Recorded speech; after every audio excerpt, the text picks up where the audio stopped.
부산 남구가 50년 넘게 묶여있던 유엔 기념공원 주변 경관지구 문제 해결에 첫발을 뗐습니다.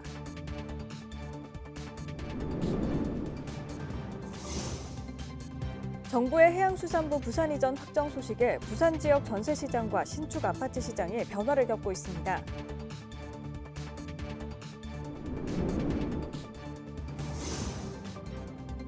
부산 서구의 암 환자 희망 지원 사업과 중구의 선박 화물 검수원 양성 사업이 부산 참여연대가 선정한 좋은 정책상을 수상했습니다.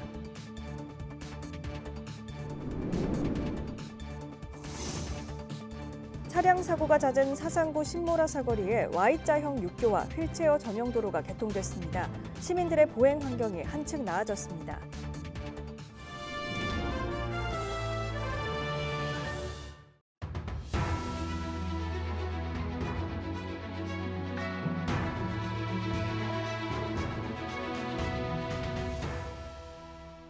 여러분 안녕하십니까? BTV 뉴스입니다.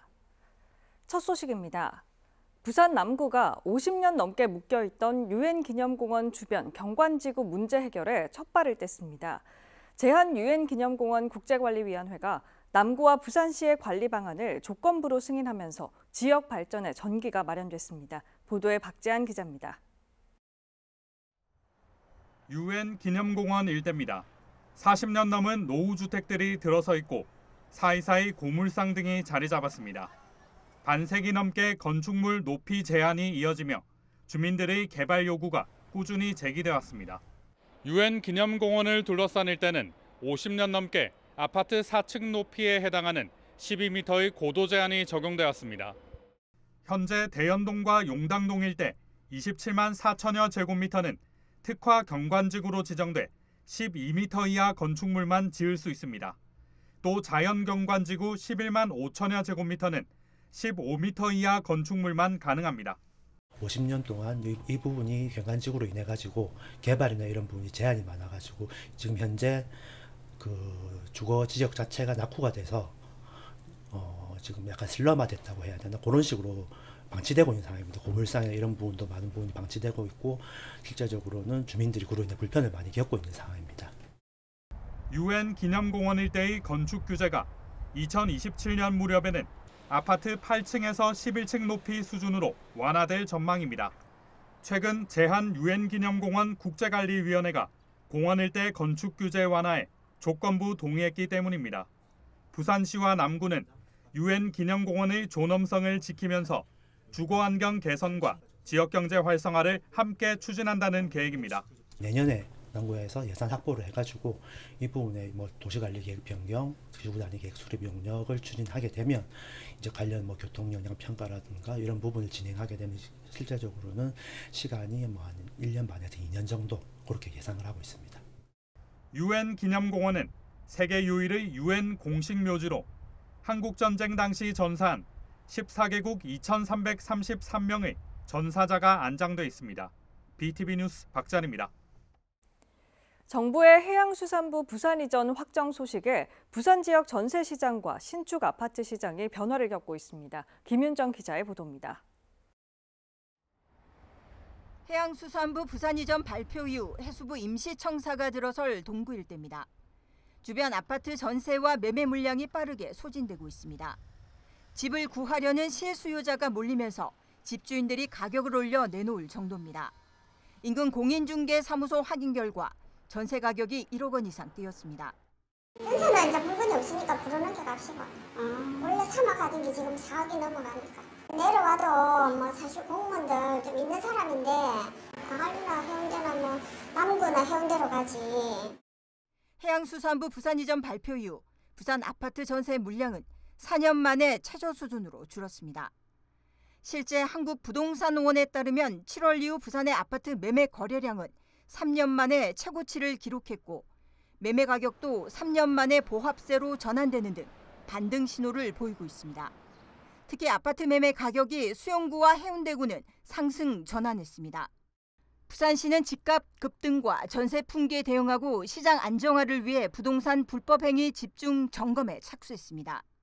해수부 부산 이전이 부산 부동산 시장에 어떤 영향을 줄지 관심이 커지고 있습니다. BTV 뉴스 김윤정입니다. 10월 29일은 지방자치의 날입니다. 이날을 기념해 부산참여연대는 구군의 좋은 정책을 발굴해 시상하고 있는데요. 올해는 어떤 정책들이 수상의 영광을 누렸을까요? 김석진 기자가 소개합니다. 부산 서구는 인구 10명 중 3명이 65세 이상 노인으로 노인 인구 비율이 전국 평균 20%보다 높습니다. 이에 군은 고령이나 저소득 암 환자의 의료비 부담을 줄이기 위한 지원 사업을 실시하고 있습니다. 대상은 65세 이상, 1년 이상 서구에 거주하고 기준 중위소득이 120% 이하로 서구가 협약한 종합병원에서 진단이나 치료를 받은 경우입니다. 이들에겐 암 치료비 중 급여 본인 부담금의 최대 150만 원을 지원해 줍니다. 이 사업이 부산 참여연대가 지방자치의 날을 맞아 마련한 구군 좋은 정책상을 받았습니다. 앞으로도 저희 서구에서는 국민 한 분 한 분에게 더 건강하고 행복한 삶을 누릴 수 있도록 따뜻한 보건정책을 만들어 나가도록 하겠습니다. 중구는 선박 화물 검수원 양성 사업으로 혁신상을 수상했습니다. 이 사업은 선박 화물 검수원을 양성하는 프로그램을 개발 운영해 지난해와 올해 52명을 정규직으로 취업하는 성과를 냈습니다. 그 취지에 맞게 우리 이 정책이 우리 부산시 전체 청년들에게 도움이 되도록 우리 중구에서 지원도 많이 하겠고 앞으로도 좋은 시책을 많이 개발해서 부산 참여연대 좋은 정책상은 올해 7회째를 맞습니다. 기초지자체의 정책 개발을 응원하고 주민 삶의 질 향상에 보탬이 되도록 한다는 취지로 마련된 이 상. 지금까지 13개 구군에서 21개의 좋은 정책이 발굴됐습니다. 아무래도 지역 특성에 맞는 정책, 그러니까 다른 군들이 이미 시행해서 그거를 똑같이 반복적으로 수행하는 것이 아니라 그 해당 지역의 문제가 뭔지를 파악을 하고 그것을 해결하기 위해서 독창적인 정책을 개발하는지, 다른 지자체와의 차별성이 있는지. 시민사회단체는 발굴된 좋은 정책들이 한 해에 그치지 않고 다른 구군으로도 널리 퍼져나가길 기대하고 있습니다. BTV 뉴스 김석진입니다. 사상구 신모라 사거리에 새 육교가 들어섰습니다. 기존 2개 육교를 연결하는 Y자 육교로 어디로든 편하게 건널 수 있는데요. 또 인근에는 휠체어 전용 도로가 설치됐습니다. 교통사고가 많았던 곳이라 보행 환경이 한결 나아졌습니다. 장동원 기자입니다. 백양터널과 바로 연결되는 사상구 신모라 사거리입니다. 북구와 낙동대로로도 이어져 차량 통행은 사상구에서 손꼽히는 곳입니다. 이곳 한가운데 새 육교가 개통됐습니다. 기존 2개 육교를 Y자형 육교로 연결해 어느 방향으로든 한 번에 갈 수 있게 했습니다. 육교를 오르내리고 다시 횡단보도를 건너는 수고가 사라졌습니다. 특히 백양터널에서 내려오는 경사로에서 차량 사고가 이어졌던 곳이어서 보행자 안전은 한층 개선됐습니다. 전에는 이래가 일 건너가가지고 이러고 이제는 열이 바르고 열 내려가고 해서 좋아. 편리해. 좋아. 다리도 안 아프시겠네요. 좋아요. 그 아래로는 휠체어 전용 도로가 설치됐습니다. 바닥 턱이 사라졌고 울퉁불퉁한 보도블록은 매끈한 포장으로 바뀌었습니다. 휠체어 전용 도로는 신모라 사거리에서 모라 종합사회복지관까지 약 800m로 전동 휠체어 통행이 많은 곳입니다. 없을 때는 막 중앙선으로 내려가고 찻길로 내려가고 그냥 막 중구난방이었어요. 근데 이제 저 휠체어 전용 도로가 생김으로 해서 어느 정도 이제 좀 사람들이 차도로 안 가고 휠체어 전용 도로를 이제 이용을 많이 하지요.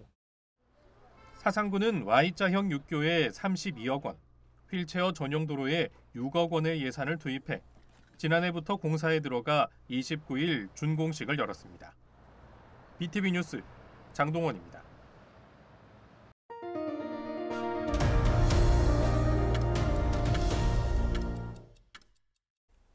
부산시는 헬로윈 데이를 맞아 서면과 광안리, 해운대 등 3개 지역을 중심으로 11월 2일까지 특별 대책 기간을 운영합니다.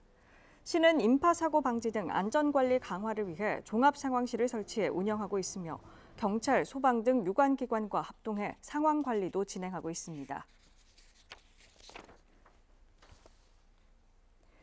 제45회 전국장애인체육대회 개회식이 31일 오후 5시에 부산 아시아드 주경기장에서 열립니다. 개회식에는 박할린 총감독이 파도 오라케라를 주제로 장애를 넘어 도전하는 선수들의 열정을 담은 무대가 펼쳐지며 가수 이선희와 코요테 등 축하 공연이 이어집니다. 전국장애인체육대회는 전국 17개 시도에서 31개 종목의 선수 6천여 명 등 총 10,000명의 선수단이 출전해 10월 31일부터 11월 5일까지 아시아드 주경기장 등 38개 경기장에서 펼쳐집니다. 강서구가 학력 인정 평생교육시설과 학교 밖 청소년에게 학습 지원비를 지급합니다. 지원 금액은 입학과 학습 지원비 대상인 경우 초중학생 20만 원, 고등학생은 40만 원이며 학습 지원비만 해당되는 경우 10만 원이 지급되고 학업 실적 등이 확인돼야 합니다. 지원비는 동백전으로 지급되며 신청은 11월 30일까지입니다. 159명의 목숨을 앗아간 이태원 참사가 발생한 지 3년이 됐습니다. 참사의 진상규명이 여전히 진행 중인 가운데 전주의 청년들이 유가족을 초청해 기억과 위로의 자리를 마련했습니다. 김다라 기자가 다녀왔습니다. 3년이 지났지만 어제 일처럼 생생합니다. 다음 날 아침에 이제 전화를 받고 저는 알았어요. 그리고 이제 병원에 갔는데 영안실에 있었고 그때도 아기가 너무 그냥 눈 감고 편히 누워 있는 모습이 지금도 생생한데 2022년 10월 29일 그날 이태원 거리에 있었다는 이유만으로 159명이 소중한 생명을 잃었습니다. 이 아픔이 잊히지 않도록 전주의 청년들이 먼저 손을 내밀었습니다. 전주대학생 10여 명은 이태원 참사 3주기를 맞아 추모 모임을 꾸리고 유가족들을 마주했습니다. 유가족들은 지난 시간과 바람을 담담히 꺼내놨습니다. 이런 참사들이 두루두루 이제 사람의 말로 이어져서 기억하면서 침묵하지 않음으로써 그게 변화하고 또 그 관심이 이제 우리 아이들을 더 기억할 수 있는 그런. 이날 만남은 청년들에겐 어떤 다짐이 됐습니다. 159명의 소중한 생명을 그리고 그 이름들을 끝까지 기억하는 것이야말로 다시는 이런 비극이 반복되지 않도록 우리 사회를 바꾸는 가장 강력한 힘이라고 믿습니다. 저 한번 안아드려도 될까요? 따뜻한 포옹 속에 위로와 연대가 피어났습니다. 아 정말 하길 잘했구나. 유가족분들한테 힘이 된 것 같아가지고 학생들한테도 이렇게 약간 연대의 마음을 조금 더 느낄 수 있는 순간이 된 것 같아서 뿌듯합니다. 이태원 참사 전북 지역 희생자는 모두 10명. 지난해 특별법이 통과되고 조사위원회도 구성됐지만 유가족들이 바라는 진상규명은 아직 갈 길이 멉니다. 구조 응급체계가 정말 잘못 작동됐다. 그럼 그 원인은 무엇이냐. 구조적으로 또는 시스템적으로 위에서 뭔가 동작한 건지 저는 그걸 알고 싶다는 거죠. 유가족들은 전국에서 유일하게 남은 전주 길거리 분향소가 기억과 연대의 공간으로 거듭나길 바라고 있습니다. 그래서 젊은 청춘들과 같이 이런 참사에 대한 기억도 공유하고 또 재발 방지 대책도 논의하고 뿐만 아니라 사회활동도 같이 할 수 있는 그런 공간이 반드시 있어야 된다고.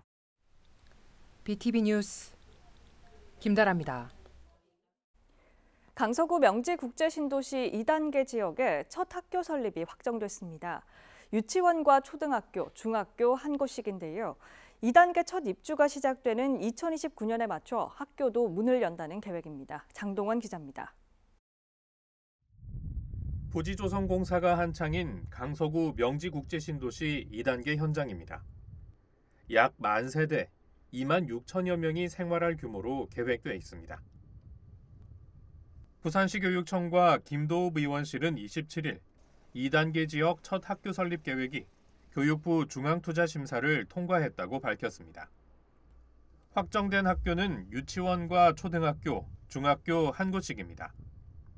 가칭 명지 6유치원은 특수학급 2학급을 포함한 총 18학급으로 291명을 수용하는 규모로 설립되고, 명지 6초등학교는 총 44학급, 학생 1,163명 규모입니다.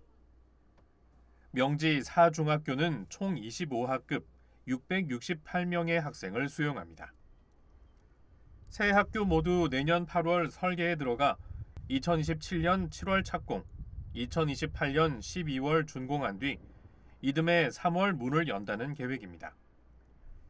2단계 첫 입주가 시작되는 2029년에 맞춰 개교해 학생들의 학교 배치와 통학에 불편이 없도록 한다는 방침입니다.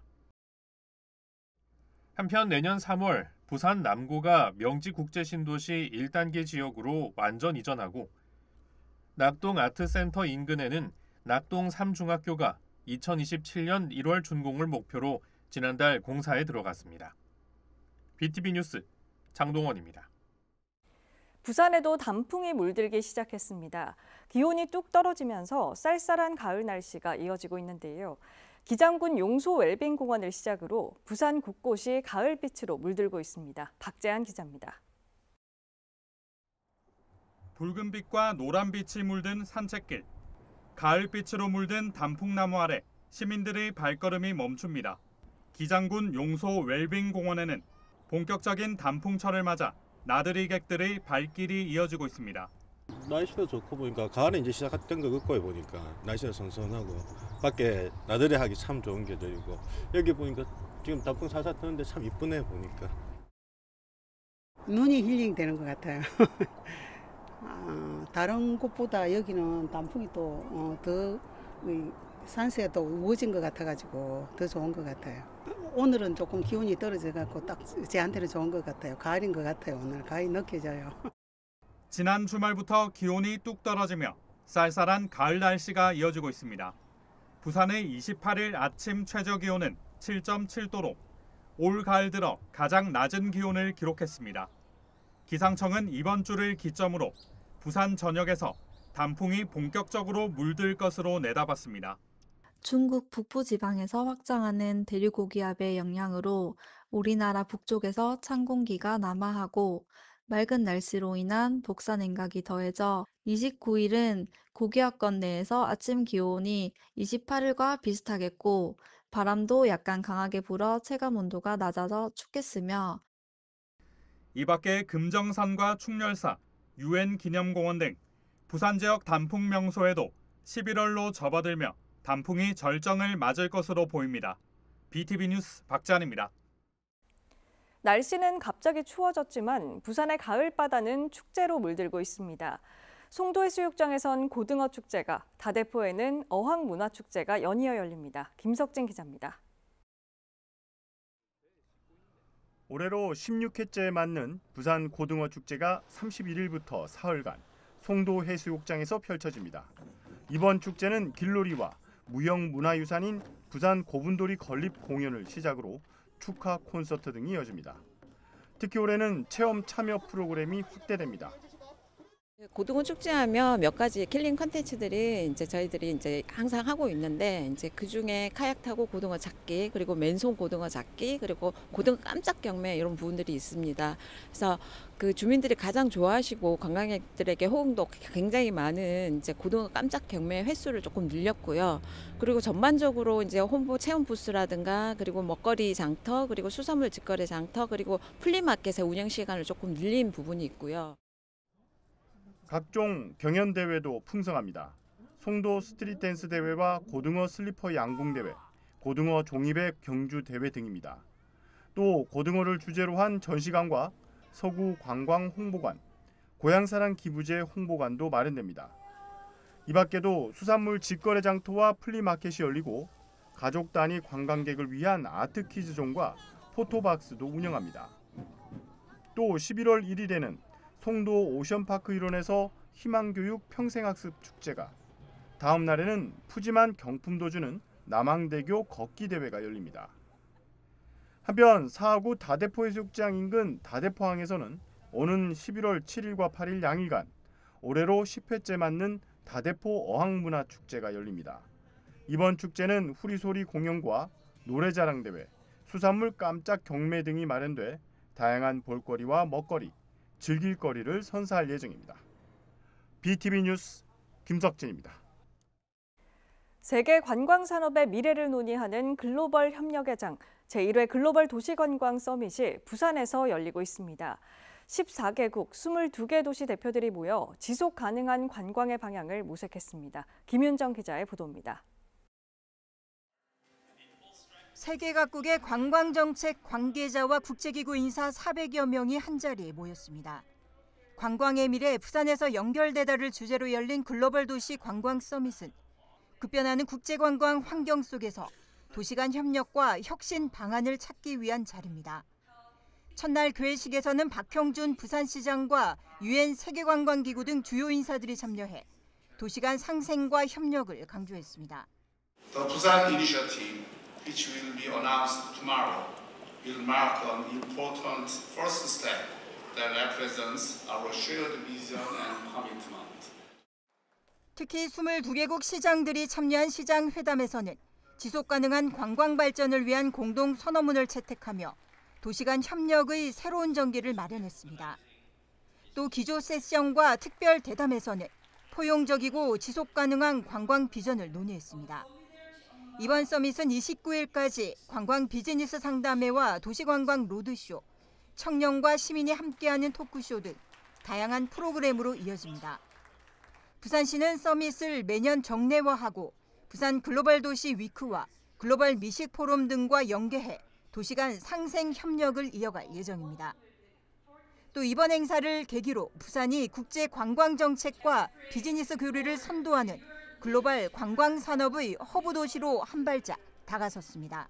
BTV 뉴스 김윤정입니다.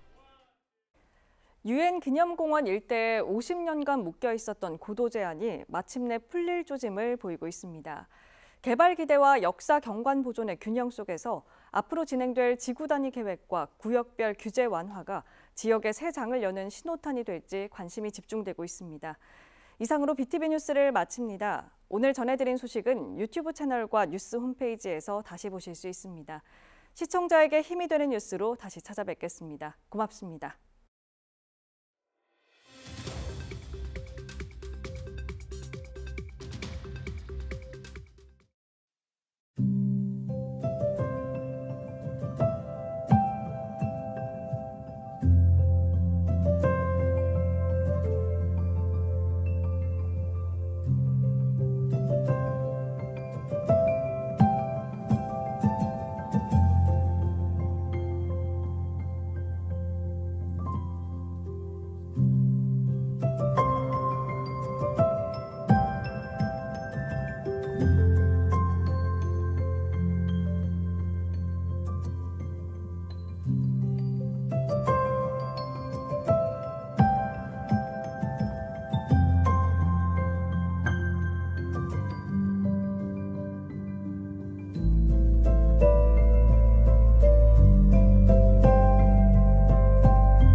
채널 BTV